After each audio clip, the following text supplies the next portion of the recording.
Hey, how's it going? Hello, hello, can you hear me? Yes, I can. Good to see you. Okay. How do I Good to pronounce see it? you too. Sure, how do I pronounce your name? Anatoly? Anatoly. Anatoly, Anatoly. Where are you? Anatoly. Anatoly, Yes. awesome, awesome. Where are Uh, you from? I'm from Russia. I live in Moscow. Awesome. Welcome, Anatoly. Thank you. I had difficulties with entering to uh, Google Hangout now.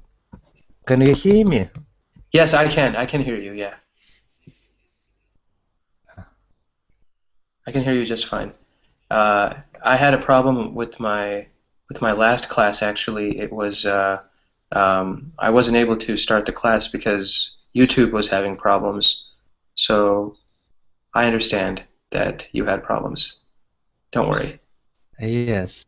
And I think Google Hangout changed interface. Because I use two browsers, Google Chrome. Through Google Chrome, I won't be able to enter. And after I change the browser, I could see in below my screen small button, agree, join, like this. And Hmm. in Google Chrome, it was not possible. I don't know what happened. Yeah, sometimes that happens on Anatoly. They give us there are different browsers have different, you know, different abilities. I actually always use Google Chrome, and but I never had any problems until 1 hour ago, my last class. So I was not able to start my class. I was trying uh, a lot, but they said try it in 15 minutes. YouTube is not available. Try in 15 minutes. Mm, But I tried for an hour, and still nothing happened. So unfortunately, but I'm glad you joined, Anatoly. This is your first time in my class, I think, right? yes, yes, Nice, welcome. yes. How long Yeah. have you been studying on Colingo? I bought a premium subscription last Sunday. But before that, I tried to use Colingo when it was free service. It was maybe 6, maybe more months ago. Hmm. And I saw that, in my opinion, it is a very big difference between uh, Kalinga in the past and now, because now it is much more comfortable. I see that audience, I mean students, they know each other, and teachers, and it looks like meeting with friends. And in the past it was different because lots of people. And next problem was that 10 people in Google Hangout, it is more than possible for participating in the class, in my opinion. I Hmm. remember that I when I attended a class in Kalinga 6 months ago. Usually it was only one chance to speak very shortly during the class. Hmm. Yeah, Absolutely. uh, and I used before Second Life for studying English. And Uh-huh. you can see my avatar. It is from Second Life. It is virtual world. Virtual world where we used avatars, and we had have a voice there, and it's also were organized classes there. That's great, Anatoly. I think your English is fantastic. I would have said that you maybe started learning on Colingo 1 year ago, or I mean, it's clear even outside of Colingo, you've been practicing English, you've been studying English and practicing, vocabulary, grammar. So, Thank, thank you. yeah, I know. absolutely. No, it's really good. Yeah. I started to study English maybe 5 years ago, from zero. And I used before um, studying in the class in uh, real life. I mean in school, uh, on courses. And after that, I practiced it in Skype and Second Life and Google Hangout also. Fantastic. No, it definitely shows that you worked hard to practice and to develop your language skills. I think you'll have a good time on the new Colingo. Yes, yes, yes. I was very surprised, and I very positive now about using Kalingo, because I visited from Sunday to today lots of classes, and I was enjoyed every classes which I visited. It's very mm, useful and interesting classes. Absolutely, absolutely. Well, thank you so much, Anatoly. We're about 15 minutes into class, so we'll get started, and it looks nice. Okay. Maybe it'll just be me and you in the class. We can get lots of conversation. Uh, Mhm. so, taking a look at what we are going to talk about today, we're going to talk about two topics. So, as I'm sure you've seen on a lot of the Colingo, uh, at least in the new form of Colingo, right? We talk about a grammar piece at the beginning of the class, and then we switch to an article and we talk about that article using, some kind of a conversation. We try to have a discussion about the ideas that are presented in the article. So today we are going to be looking specifically at the grammar section regarding demonstratives and distributives, right? When we Mhm. talk about demonstratives and distributives, it's a really just a fancy way of saying words that replace nouns, right? They can replace nouns. They can also indicate numbers of nouns. That's what. So demonstratives replace nouns, and distributives talk about how many nouns you have, or They allow you to describe the amount of nouns or the number of nouns you have Mhm. in a more creative fashion, right? And when we start looking at the examples, I'm sure you're going to see that it's very easy. Probably the hardest thing about this lesson is that the one is called demonstrative, the other is called distributive. Those words are not normally used by anybody. Mhm. Just very formal in terms of grammar. And then the second part of the class, we are going to take a look at the article, the news article, and today the article is focusing on the fact that history is no longer a very popular subject among students in the United States. Maybe you could speak to what happens in Russia, but we in the United States, I studied history in college, so I studied history, I studied biology, chemistry, many different subjects, but my focus was on history and also on biology. Um, a lot of students that I know, a lot of my friends, for example, they didn't study history, and I mean, nobody's saying you need to know all the history, but history in general is getting less and less popular in the United States. So something that I found very interesting, and possibly it could explain how many people don't know a lot about the world in the United States. We tend to be um, very America centric. We people in America know a lot about America, but if you ask them about other places, they're not very knowledgeable. So maybe that's a result of this. Maybe it's a result of other things. We're going to take a look at that. So before we get started, actually, Anatoly, I wanted to ask you, um, how can you use distributives or demonstratives to talk about things near you, right? So I'll give you an example. For example, this is my phone, right? Or this is Mhm. a phone. That is a pencil. That is a window. This is my notebook, right? Mhm. So words like this and that, how can you use this and that to describe a few things that are near you right now? Mm. This is my cup of tea in front of me. Uh-huh. Mm. That is my iPad. Uh, it is charging. I mean battery. Mm-hmm. I tune on to my computer. It and that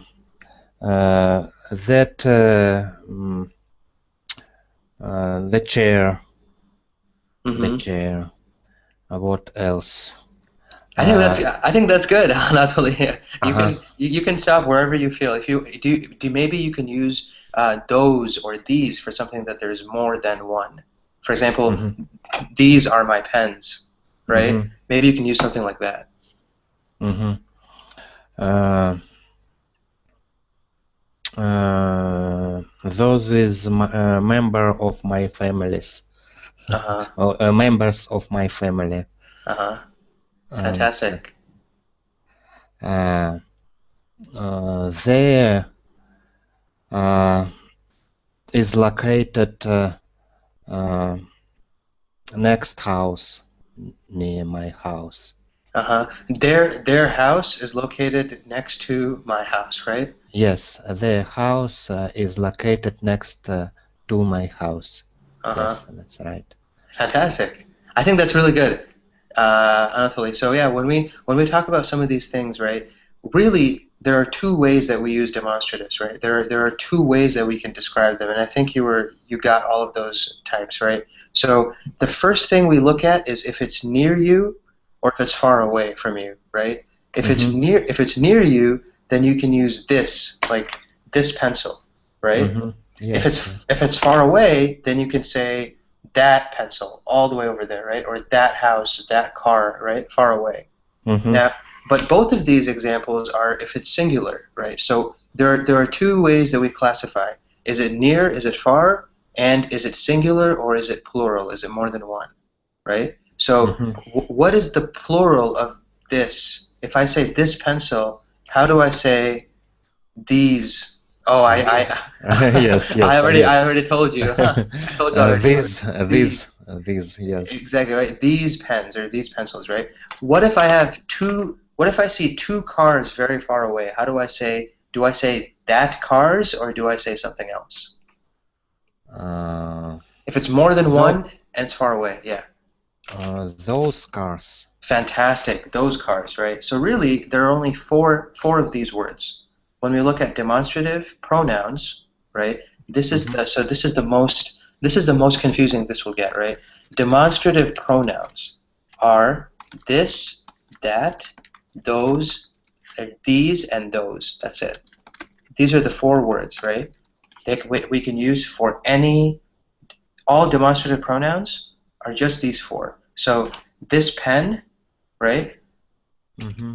These pens, right? And Mm-hmm. we could say that car, those cars, more than one, right? Very far away, Mm-hmm. Yes, right? yes. That's it. That's all demonstrative pronouns are, right? So the idea is very simple. It's just that it's called something difficult, you know. To use the word demonstrative, I don't know what that means, honestly, why they say it like that, right? So these are demonstrative pronouns. They are demonstrating how many, or, near, far, how many, one or more than one, right? Mm-hmm.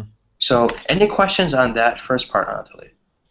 Mm, no questions, but if you noticed, Kalingo chat doesn't work. Yes? Oh, can you not see the I s- what I'm typing? no, no. And when I tried to type, I see let sentence, please name this hangout. Oh, okay. I see something below it actually. I see, Anatoly, that you wrote these. Yes, So yes. do you see? But so you can still see what I wrote, right? No. Oh, you can't see I what I wrote. Okay, interesting, interesting. we can two options here, Kalinga chat Or the normal chat, right? and normal chat. I Yeah. looked to both. Okay, sounds good. Let me do the normal chat then. Demonstrative pronouns, right? We have Uh, these, or we have this, that, yes, yes, yes. I see now. these, and those, right? Fantastic. Yeah, so I can write it here. That's fine, right? So, Okay, thank you. yeah, no problem. Demonstrative pronouns, this, that, these, and those, right? So that's pretty simple, right? The second part is when we're talking about demonstrative adjectives, right? So demonstrative adjectives are slightly different from demonstrative pronouns, right? The interesting thing about the difference between these two is that the pronoun, okay, the pronoun can stand by itself. The pronoun does not need to be with a noun, right? So let me explain what I'm saying, right? If I say, this is a pen, right? This is a pen. We're talking about a demonstrative pronoun, right? This is a pen. I don't say, this pen is black, or this pen is a pen. You see how that's the difference, right? I can just say this is a pen, and that describes this, and it doesn't have anything additional. I don't need to use any nouns with this, right? That is a car. I don't have to say that car is a van, right? I don't have to say anything like that. So the demonstrative adjective, however, needs to have a noun with it, right? Mm-hmm. Adjectives always need nouns with them. So a demonstrative adjective would be something like, that book looks interesting, right? But Mm-hmm. in demonstrative pronoun, it would just be, that is interesting, or that is an interesting book, Mm-hmm. right? Necessarily. We don't need to have the pronoun does not need the noun next to it, right? Let's say, you know what the best thing is? I like to think of it as you're eating food at a table, right? Maybe you're eating dinner with somebody, and maybe somebody in your family makes something very delicious. This is delicious, right? Mm-hmm. You don't say this, meat is delicious, or this rice is delicious. No, this is delicious, right? So when you're not using that noun, it's a demonstrative pronoun. But if you're specifying, that rice looks delicious, that soup looks delicious, then those are demonstrative adjectives, Mm-hmm. right? So does that make sense, Anatoly? I think yes, but I'm not sure. Okay, so yeah, we can use. I'm going to write this down here. Demonstrative pronouns, right, do not require a noun, right? So for example, this is delicious, right? And maybe you're talking about something on your plate, on some food that you got, right? But demonstrative adjectives, right? Mm-hmm. It's the same four words. Mm-hmm. Demonstrative adjectives are also this, that, these, and those, Mm-hmm. right? They can also be those same words. This, that, these, and those, right? They require a noun, right? They also Mm, need a noun with them. So that this mm, phone hmm. is Yes, very yes. good. Yeah, yeah. Yes, yes. Now I understood. And I think we should welcome Juan and to explain him that we use general chat, Yeah, not Kalin. absolutely. Absolutely. Thank you for running that, Anatolia. Juan, how's it going? Bienvenido. Hello, hello. How are you? Hello. Good, good. Good to see you, Juan. So Juan, actually, I wanted, actually, Anatoly reminded me that we are using just a normal chat window, not the Colingo chat window, because there seems to be a problem with the Colingo chat window. Uh, we weren't seeing what we were typing. So if you want to go to the normal one, which is that blue one, we can click that as well, and you can see what we're typing. But Juan, how's it going? Good to see you. Yeah, I'm fine, thank you. What about you? Good, good, good. Everything's good. I was speaking with Anatoly today, so met You somebody new. you were now in the previous class, right? I was not able to join, Juan. Okay, I was trying for the entire hour. I was trying to go into YouTube to get the YouTube link, and it wasn't letting me. okay, So okay. yeah, I'm very sorry about that. No, no, just I missed that. But when I tried to enter, they said they are waiting for the teacher. Yeah, it wasn't So, happening at all. I was sitting there, I was saying, "Oh my God, what is happening? It's 9 o'clock, 9:30, 9:45. Nothing was changing." So, okay. But yeah. unfortunately, now you are here.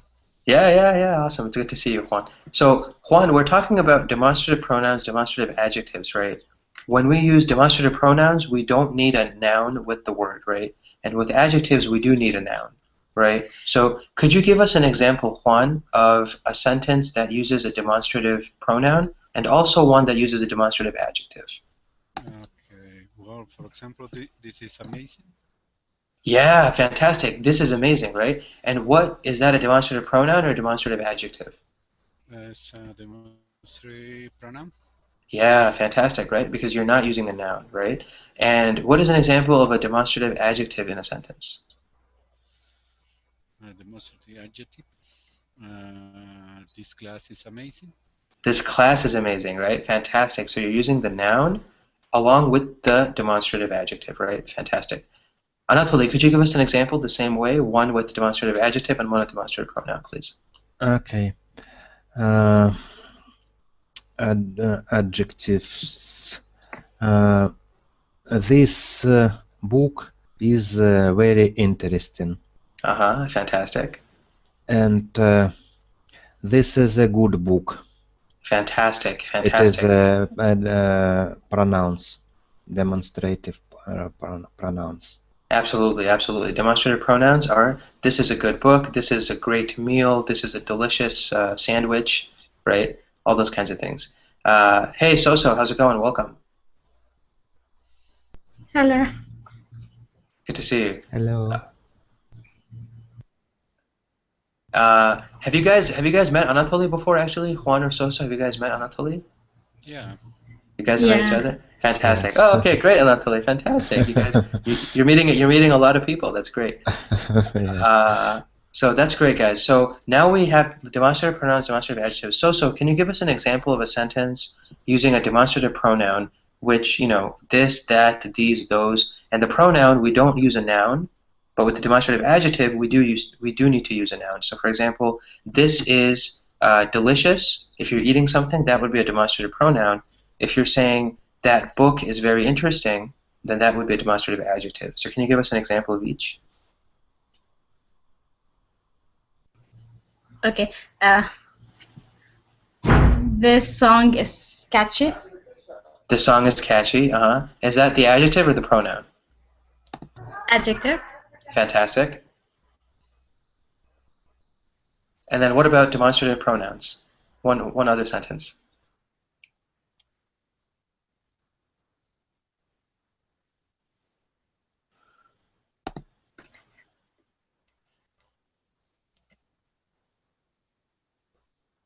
So you there? She's writing in the chat. Oh, she's writing in the chat. Okay, okay, okay. Fantastic. See, I don't know anything anymore. You guys are teaching me. But chat, we use chat, general chat, blue button, not Kalinga's chat. Colingo chat is working. For me, it doesn't work. I don't know why. I can see that you right there. Yeah, so I see you wrote "This book is mine" or "Crowded place," right? You wrote those two. Um, so "this book is mine" is the example of a demonstrative adjective, right? Oh, your place is crowded now. Okay, fantastic. So Soso's in a place right now where she might not be able to speak. Okay, fantastic. That's fine, Soso. Pronouns can be any of those other examples, right? You know, we have this is delicious, this is interesting, right? Any of those examples would be pronouns. So, guys, I just want to spend a little bit of time on distributives, right? When we talk about distributives in English, we are discussing words that are used to indicate numbers, right? So distributive pronouns are words like each, every, either, neither, right? These are distributive pronouns. So let me write these down, and I'll write these down in the normal chat window, guys. Distributive pronouns are words like what did I say again? I said each, every, either, and neither, right? Each, every, either, neither, right? These are used to talk about specific things, right? If you have more than one. Each of you will receive a prize, right? I'm talking to a group of people. Each person will receive $500, right? Everybody will receive $500. Everyone will receive $500, right? So we're talking. This is when we're talking about a larger group, right? And we are discussing things for individuals within that larger group, right? Distributive pronouns, these words, each, every, either, neither, they are always singular, and they are always followed by singular verbs, right? We never put plural verbs after them, right? So, I'm sorry, Juan, what do you mean by when? When I gonna receive my $5? Fantastic, Juan. No, actually, I just an example. Uh, Um, oh my God. I know, I know. I'm not. You guys have a teacher who doesn't keep his promises, right? Okay. So each of you will receive $5, right? Every one of you will receive $5, right? Either Anatoly or Juan will win the race, right? We're talking about two people, so either and neither are specific to just two things, right? Either Anatoly or Juan will win the race, right? Neither Anatoly nor Juan will win the race, which means none of them will win. Maybe I'll win. Maybe somebody else will win, right? So either and neither, I love to use the example of an election, right? Somebody is racing or somebody is running, or an election maybe for office. Either Vladimir Putin or Dmitry Medvedev will win the election, right? Or whoever it happens to be. I know, Anatoly, that there is no more Medvedev. It's just Putin now. But so hey, Juan, good question, right? No practice, none of them. You can change this a little bit. You're right. You can use one of these distributive pronouns to mention to rewrite the sentence. Would it be no practice for none of them, or would it be no practice for something of them? We can change it a little bit, right? Juan, what do you think? Oh, well, I don't see how. No practice for neither of them, right? That would be the right way to ask it, right? So if I'm saying you guys, either you or Anatoly will win the race, right? You can say, well, no practice for no, I'm sorry, guys. It would be either of them, right? No practice for either of us. You can say no practice for either of us, or no practice for either of them, right? Or either of them, right? Because you're saying either of you guys, right? Both of you guys need practice in this case. So no practice for either of us, no practice for either of them, right? That is one way to say that phrase, right? Okay. Either we use when we are talking about something that is positive, right? We don't use we don't use a negative verb with either. So either of them will win, right? We can say, this is an interesting thing, guys, right? Whenever I think about this lesson, it sometimes doesn't have that level of understanding that maybe some other lessons do. Either of you will win means any one of you can win, right? Out of you two. When I say neither of you will win, that means none of you will win, right? So it's actually not the verb in this case, it's the word itself. Either or neither will denote either yes or no, right? Not necessarily the verb, because the verb is still the same, will, right? Either of you will win, neither of you will win, right? Does that make sense, guys? I know either and neither are actually very confusing for even sometimes for me, because when I talk about it. Yes, yes. But one question about Yes. pronunciation.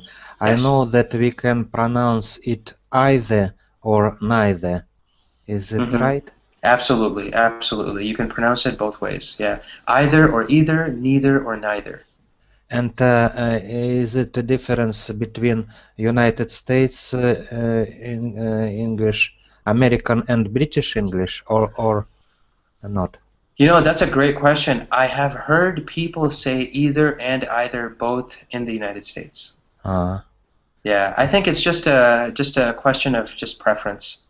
Okay. Whatever you like to say. Some people say, for example, the word the route. I say route. Some people say route. Right? It's still the same word, and we hear both of them in the United States all the time. Route or route. So I say route, but yeah. Juan, what do you mean by the last one? Oh, the way that you pronounce it depends how you learn. Yeah, right. I think that's very true. I grew up, guys, in the northern United States, in the Northeast, near New York, near Boston, right? So my accent is a little bit more, it's definitely more northern, more kind of CNN accent, right? If you go to the South, you will hear people who are pronouncing words very differently. Yeah. Or, for example, in Texas, yeah. According to this, I don't worry how much. Even the people understand me. Yeah, absolutely. People will understand you guys, both of you guys, very easily. So, any questions, guys, about these distributive pronouns? Each, every, either, neither. No. Okay. Could you guys give me an example of a sentence with the distributive pronoun? Let's start with Anatoly first, and then Juan, and then we'll jump to the article. Okay. Yeah. Each students have special skills in something. Good job, Anatoly, but you made one small mistake, right? If we say each, then we have to make it singular. Each student, right? Yes. So each student has a special talent. Yes. Okay, thank you. Yeah, absolutely. So remember, all of these pronouns, right? We are always looking at these. All these words are singular, and the verbs that follow them are singular verbs. Right? So each has, everyone has, or everyone, something like that. And last but not least, Juan, one example for me, please. Each lesson here is easy. Okay. Was that your example, Juan? Yeah. Yeah, that's good. Each lesson here is easy, right? Maybe, well, remember the one with homophones, homonyms, homographs? That was a tough lesson, right? So maybe sometimes they're not that easy, but yeah. Neither grammar nor pronunciation. Neither grammar nor pronunciation is easy. Fantastic. Neither grammar nor pronunciation is easy. Absolutely. Great job with that, neither. And you guys are using the singular verb for all of them, right? Which is really what we want to use. Fantastic. Any questions, guys, on any of this stuff? Not so far.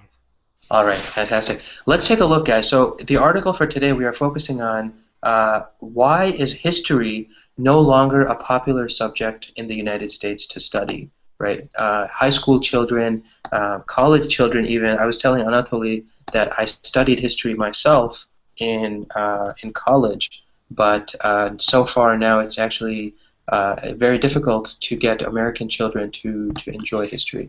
So here's the article, guys. It's from CNN. I'm also going to screen share here so you guys can see my screen, and we'll get started here. So, okay. America students failing to learn history, right? So this is a very famous picture. George Washington is, the father of the country. He is on a boat, and this is when he was fighting for freedom against the British in 1776. It's vital that young Americans learn the history of our amazing nation. Also, guys, as I read, Anatoly, I think this is your first time in my class. As I read, if there's something that you want to ask me, if something doesn't make sense, feel free to Okay. stop me at any time. Okay. Absolutely. Yeah. Okay. Being an American requires knowing what it means to be an American. It's the fabric that binds us together and helps us understand who we are. Today, unfortunately, many of our students are failing to learn American history, including our founding principles and values, and they're failing to learn why America remains an exceptional nation. For 2 generations, we've watched our nation's memory of the past slip away. The problem of historic amnesia is widespread, as evidenced by alarming results from the National Assessment of Educational Progress, which tests students in grades 4, 8, and 12 in several broad subject areas every few years. Among the survey's most frightening findings is our students' lack of knowledge in U.S. history. Just 20% of 4th graders, 17% of 8th graders, and 12% of 12th graders were at grade level proficiency in American history in the 2010 exams. The lack of knowledge goes to the very basics. Only 1 in 3 4th graders could identify the purpose of the Declaration of Independence. Less than half understood why George Washington was an important American leader, and a majority of 4th graders didn't know why the Pilgrims left England. Those are frightening statistics indicating that our children lack an understanding of our nation's history and the traits that have made America great. As the author of 3 children's books on American history, I visited many classrooms across the country to share the adventures of Ellis the Elephant, my time-traveling pachyderm, with children ages 4 to 8. I found most young learners to be energetic, enthusiastic, and eager to learn. We can get children engaged in learning at an early age if we as adults have enthusiasm for learning as well. Our history includes wonderful role models. In writing Yankee Doodle Dandy, I was reminded that the brave men and women who fought to win our freedom were surprisingly young. Thomas Jefferson was 33. James Madison was 25. James Monroe was just 28, barely older than a high school graduate. Yet these patriotic heroes were engaged in profound, often dangerous work. They were models of sacrifice, civic-mindedness, and determination. Right? So a lot of the rest of this is pretty much, the same stuff all over again. But does it surprise you guys? I want to get an understanding from you guys. It's when I read this article, I can understand definitely from the United States perspective that we are not learning history, right? And Juan, you asked about that picture being on the dollar bill. I don't remember if that particular picture is on the dollar bill. I don't think it is, Juan, but it is. It's a very famous picture. George Washington crossing the Delaware River on his way to fight the British and also the Germans. There was a small group of German soldiers who were helping the British. So yeah, but that's a great question. So is it the same in Russia, Anatoly? When it comes to learning about history, do you think Russian school children, 4th graders, 8th graders, 12th graders, do they know about Russian history? I'm not sure about a right answer, just my opinion. Sure. I think last time lots of young people have more opportunities to study history because in previous years they studied only one conception. I mean, before socialism in Russia was ruined, they studied only one line in history. And now it is much more diverse, and I think program in school now is more interesting. But on the other hand, I see I look to my children, and for example, my wife and me, we know about history uh, much more than our children, and I think why. Uh, I don't know. Maybe it is just a special case. Um, so many opportunities now, interesting movies, interesting books which we were not able to read before. Mm. That's a question which I don't have answer. But no, thank you for sharing that, though. I think that's a great point, right? We have so much access to information now. The internet allows anybody to learn anything, right? And we are talking here on Colingo, learning and sharing, all these kinds of things. It's very easy to, if you have a question, you can find an answer with the internet, right? However, maybe children are not taking advantage of that because maybe they're just not interested. Maybe it's not something they want to learn about, right?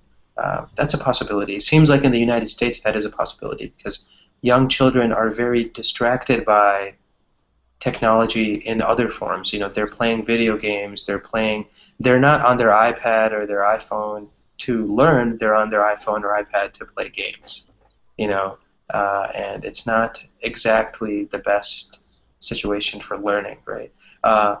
Juan, what's your reaction? Do you think students in Mexico give a lot of importance to history? No, I don't think so. How come?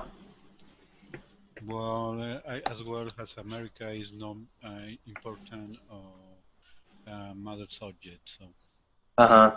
Do you think, for example, do you think most Mexican school children know who Miguel Hidalgo is or those other folks?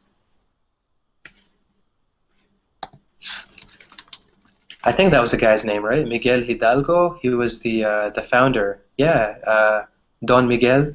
Do you think many Mexican students know him, or because Don Miguel is kind of like the George Washington of Mexico, yeah, it's right? the father of the independence. Exactly. Maybe people know about him, honestly. I've met some Mexican students who were actually very patriotic. They knew a lot about their country, about the history, and many different kinds of things. Um, Well, I think that everybody knows the basics in history, uh-huh. but Yeah. not in a deep way. Yeah, not so detailed, right? They don't have that detailed understanding. And it's interesting, guys, besides, I mean, you guys have children, you guys have an understanding of what goes on in schools. Do you think that the students are focusing on other subjects? Is that the reason? Or do you think that they just learning in general has become less exciting for students? What do you guys think? Anatoly, what do you think? I agree that so many other interesting things, subjects for studying, and you mentioned gadgets like iPad, computers, programs. Hmm. Yes, and they are more keen in that kind of uh, life, but less than in traditional, like reading, studying history, etc. Hmm. Hmm. And I think it's funny because, history and literature often they go hand in hand, right? An understanding of history, students who enjoy reading about history also usually like to read a lot about literature. They read about, great authors of the past. Russia has some very famous authors, and I find it interesting that there seems to just be a lack of interest. Like in the United States, I see more students who want to learn about history. Of course, they learn about history, but there's more of a traditional, or there's more of a push. A lot of students, instead of learning about history and literature, they want to learn about science and mathematics and technology. Like engineering, I think is becoming more interesting for a lot of students who see iPads and iPhones and Google and Facebook and YouTube, 24/7. That is becoming more popular, learning about web design, applications, technology, those kinds of things. Would you guys say that's similar in Mexico and Russia also? Juan, if you could Yeah, share yeah. your opinion. Most of the people are interested in the more important subjects or more useful subjects because, as you said, maybe history is important, but it's not useful in your daily life. Yeah, right. I think that makes sense. And, it's one of those things. Anatoly, do you agree? Do you think history is not useful in our daily lives? Hmm. I think it is very important to know history, and as an example, I can say, for example, if we are dealing with our partners and we have a good conversation about interesting for everyone subjects, uh, during the break, for example, it is very important and that people who know history and literature could present good face of their company, and it is also good for him, her, or business or company. Mm-hmm, mm-hmm. Juan, I love your question. How can history help you find a job, right? Do you think it helps? Do you think it's No, in an interview, they said, "Okay, you get the job. You know who discovered America, for example." very, very good point, right? I guess it depends on the job, right? Depends on the Yeah, job. well, if you are looking for a job, for example, to be a history teacher, yeah, of course. Uh-huh. Absolutely, right? Academia. So when we say academia, right, we're talking about teaching in a university or teaching in a school, right? Academics, people who are working in academia, they, of course, it might be helpful to know history, right? But, honestly, Juan, it's interesting you ask because I studied history. I was able to find a job pretty easily. I mean, maybe because I studied history and biology, right? So they saw me and they said, okay, this guy knows science, he knows history. I think they paid more attention to my biology than my history, honestly. But I like history because I think, just like what Anatoly said, uh, uh, I think it's very interesting to see, you know, um, what historians or people who know about history, they can really contribute to culture and conversation and because have you guys heard the term humanities in English? Humanities? Do you guys know what humanities means? Yeah. Yeah, it's like the study of what does it mean, Juan? Oh, oh my God, it's hard to explain, but it's how the people related Yeah, to how the people are related to each other, right? yeah. So, for example, literature and history and political science and social studies, social sciences. We can also call them social sciences, right? These are the subjects that you want to be able to at least have some understanding of, right? Because let's say you're having a conversation, you're having an interview. If you've only studied math, science, and engineering, here we joke in the United States that math people are nerds. Okay, nerd is a word in English. You know, it means Yeah, you have your glasses, you have your calculator, just typing all day, right? And you don't socialize with anybody. You can't have a conversation. You're nervous. You can't talk to a girl. You can't get a girlfriend, because you're a yeah, nerd, right? So it's finding that balance, right? You have to be social and you also have to be well educated. Um, some scientists are very, very mathematical, but they can't have a conversation, you know. So Anatoly, what do you think about this? I've been talking a lot. What do you think? Yes, yes, I agree. I agree completely. Have you run across people, Anatoly, that are nerds, people that are more scientific, more mathematic? Yes, of course, I know that people they are also interesting, but usually the best when we have a balance between nerd and creative people. Yeah, yeah. I think finding that balance is very important. And Juan, you said you need to know of ends meet. What do you mean by that? For example, how you said oh my God. No Uh, problems, no problems. You can go ahead. Just try it. It's fine. yeah, yeah. What I trying to say is that you need to find a way and how to make a conversation, as you said. Uh-huh. Maybe this subject helps you to keep a good conversation, but I really don't think that really helps in life. Uh-huh. No, I agree. I agree. I mean, it's something that I have a friend who studied sociology. Okay, he studied sociology, and that is the only thing he studied. He didn't have any majors or anything else. And still today, he graduated 2 years ago, same time as me, and he still cannot find a well-paying job.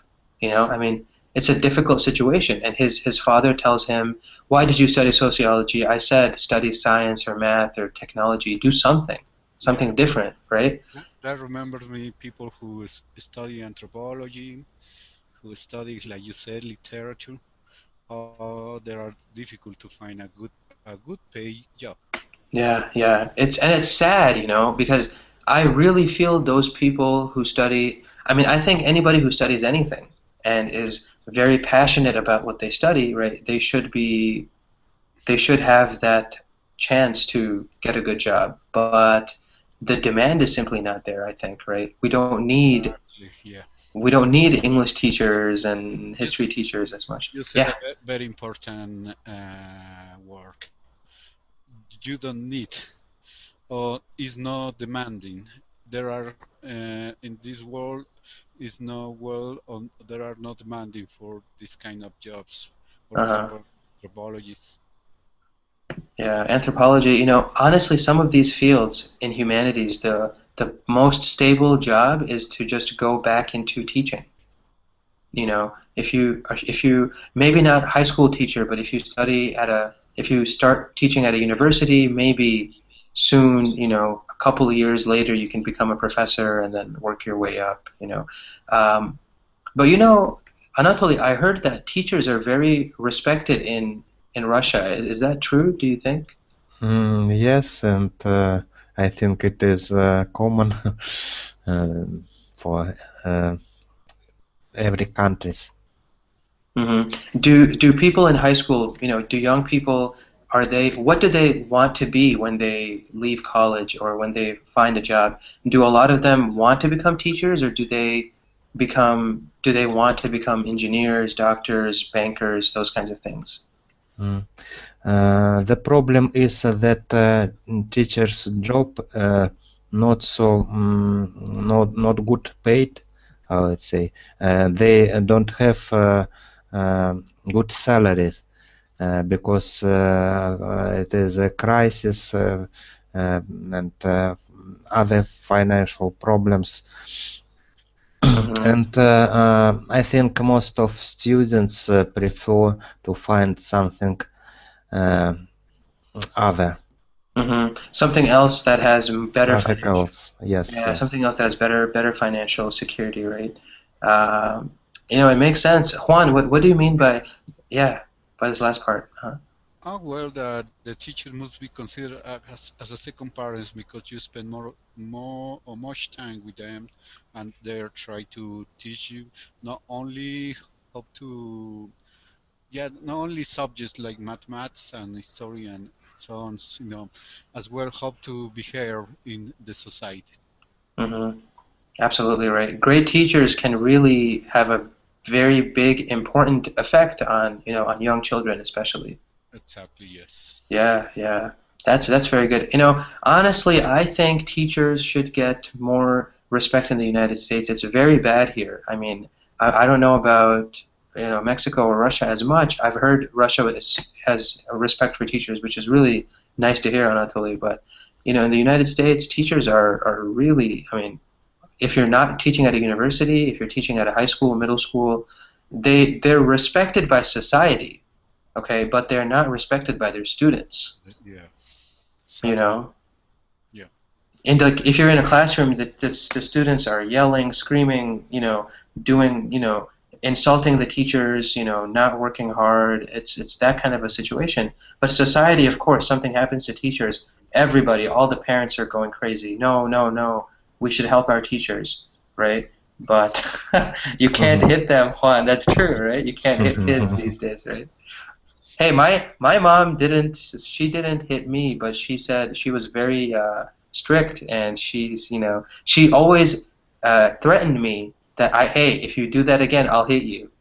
And that scared me. I didn't do anything else. You can be put in a military school. I know, right? Military school, right? And sometimes I think more American kids need to experience that kind of lifestyle. There is very little discipline in daily life, right? My parents, like my dad, he's like an army guy. I everything I tell him, yes, sir. I'll get it done. My mom also, I mean, very kind, but discipline, big discipline. Yeah, You but know. that helps you. I mean, well, in my on my case, I really I am very thankful with my parents that they showed me how to behave or how to work, how to earn your life working. Uh-huh. So Yeah. instead, I regret because they hit me. I really appreciate. That's awesome. Would you guys say, do you think, Juan, most children in Mexico are they exposed to discipline, or are they free doing whatever crazy? No, it's sad, but because nowadays you can hit a kid. Uh-huh.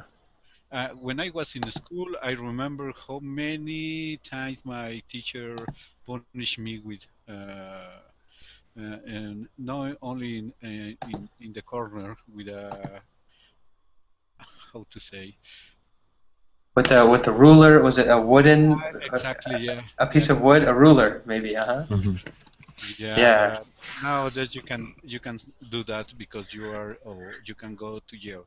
Yeah, child abuse, right? I mean, of course, there should be limits, right? You shouldn't hit a person, I mean, I personally think hitting is not very good, but we need discipline, right? I mean, same thing. Is it the same in Russia, Anatoly, or are kids more disciplined, or are they free, do whatever they want? Mm, I think it is a bit better than I watched in American movies.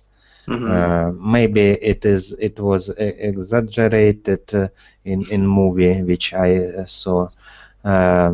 It is difference, of course, and job of teacher. It is a difficult job. My wife worked as a teacher before, and I remember she was sometimes very disappointed about behavior of some students. But I don't think that it is really um, big problem for in general for Russian education system. Mm-hmm. I when I think of Russia, I think of, I do think of discipline. I do think that the society maybe is a little bit more disciplined. For example, India, my parents are from a small country called Bangladesh. Bangladesh is right next to India, right? And the children, I mean, the children still get beat today. There's no rule that you can't hit a child, right? So teachers, I mean, the discipline is extremely high in India and also in Bangladesh, right? The teacher is, we say, so even my parents taught me first God, then parents, then teachers, right? Well, You don't destroy that respect, right? God, parents, teachers, right? So it's very high discipline, environment for students. I think in China also, China and India, both of these countries, and Juan, you think Japan as well, right? yeah, well, I never been in Japan, but what I learned about it is that they, since you are a child, they discipline you quite well. So that's why it is one of the most or less dangerous cities in the world. Yeah, Tokyo is a very, very safe city, right? Yeah, you know what it looks or this seems interesting to me that uh, you can left your bicycle in the street and nobody takes. Yeah, You can do yeah. this in Mexico because he changed the arm early. Uh-huh. Absolutely, right. And then also in Tokyo, I've heard that young girls can walk outside alone 3 a.m., 4 a.m., no problem. Yeah, yeah. So you Yeah, can imagine what kind of discipline they have. So yeah, absolutely. Well, guys, thank you for such a great class. I know maybe you guys have other classes you want to join.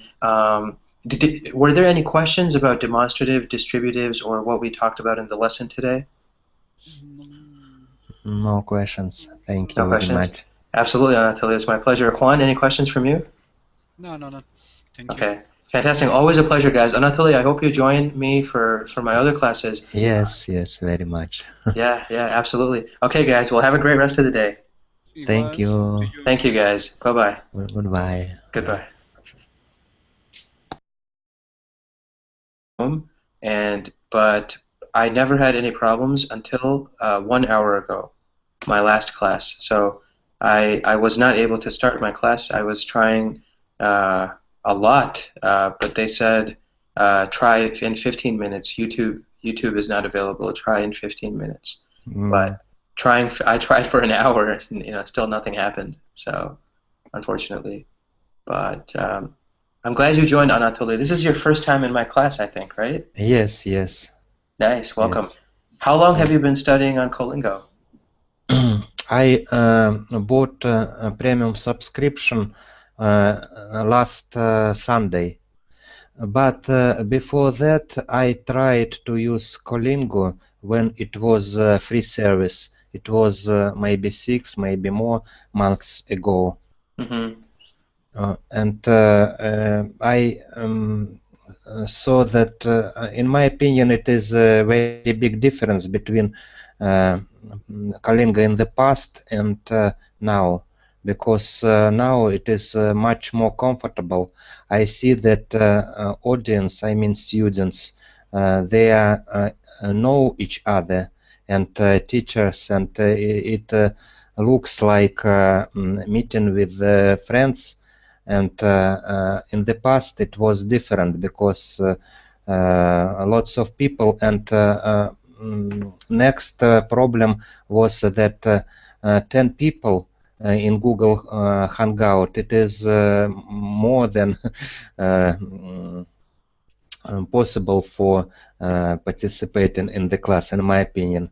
I Mm-hmm. remember that I when I attended a class in Kalinga 6 months ago. Usually it was only one chance to speak very shortly.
Hey, how's it going? Hello, hello. Can you hear me? Yes, I can. Good to see you. Ah, okay. How do I Good to pronounce see it? you too. Sure, how do I pronounce your name? Anatoly? Anatoly. Anatoly, uh-huh, Anatoly. Where are you? Anatoly. Anatoly, Yes. awesome, awesome. Where are Uh, you from? I'm from Russia. I live in Moscow. Awesome. Welcome, Anatoly. Thank you. I had difficulties with entering to Google Hangout now. Can you hear me? Yes, I can. I can hear you, yeah. I can hear you just fine.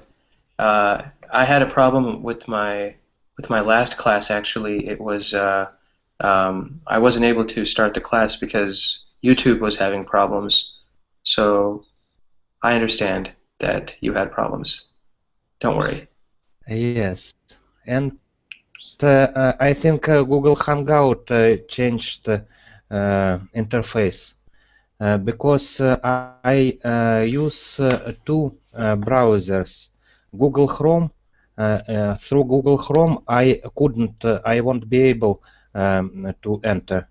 And after I change the browser, I could see in below my screen uh, small button, agree, join, like this.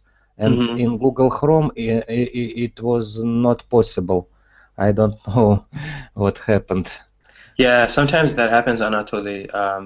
They give us there are different browsers have different, you know, different abilities. I actually always use Google Chrome.